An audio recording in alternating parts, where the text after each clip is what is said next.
നമ്മുടെ കർത്താവ് യേശു മിശിഹ ദൈവരാജ്യ ആഗമനം പ്രഖ്യാപിച്ചുകൊണ്ട് അനുതപിച്ച് സുവിശേഷത്തിൽ വിശ്വസിക്കുവാൻ ആഹ്വാനം ചെയ്തു എന്നതിന്മേൽ ധ്യാനിക്കാം. വിശുദ്ധ ലൂക്കായുടെ സുവിശേഷത്തിൽ ഇപ്രകാരം രേഖപ്പെടുത്തിയിരിക്കുന്നു. ഒരു അധികാരി അവനോട് ചോദിച്ചു, നല്ലവനായ ഗുരു, നിത്യജീവൻ അവകാശമാക്കാൻ ഞാൻ എന്ത് ചെയ്യണം?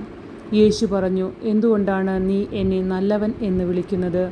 ദൈവമല്ലാതെ നല്ലവനായി മറ്റാരുമില്ല. പ്രമാണങ്ങൾ നിനക്കറിയാമല്ലോ. വ്യഭിചാരം ചെയ്യരുത്, കൊല്ലരുത്, മോഷ്ടിക്കരുത്, കള്ളസാക്ഷ്യം നൽകരുത്, പിതാവിനെയും മാതാവിനെയും ബഹുമാനിക്കുക. അവൻ പറഞ്ഞു, ചെറുപ്പം മുതലേ ഇവയെല്ലാം ഞാൻ പാലിച്ചിട്ടുണ്ട്.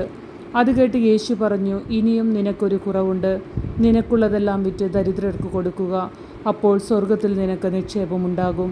അനന്തരം വന്ന് എന്നെ അനുഗമിക്കുക. ഇത് കേട്ടപ്പോൾ അവൻ വളരെ വ്യസനിച്ചു, കാരണം അവൻ വലിയ ധനികനായിരുന്നു. യേശു അവനെ നോക്കിക്കൊണ്ട് പറഞ്ഞു, സമ്പത്തുള്ളവർ ദൈവരാജ്യത്തിൽ പ്രവേശിക്കുന്നത് എത്ര ദുഷ്കരം!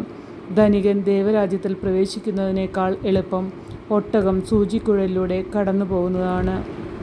ഇത് കേട്ടവർ ചോദിച്ചു, അങ്ങനെയെങ്കിൽ രക്ഷ പ്രാപിക്കാൻ ആർക്ക് കഴിയും? അവൻ പറഞ്ഞു, മനുഷ്യർക്ക് അസാധ്യമായത് ദൈവത്തിന് സാധ്യമാണ്.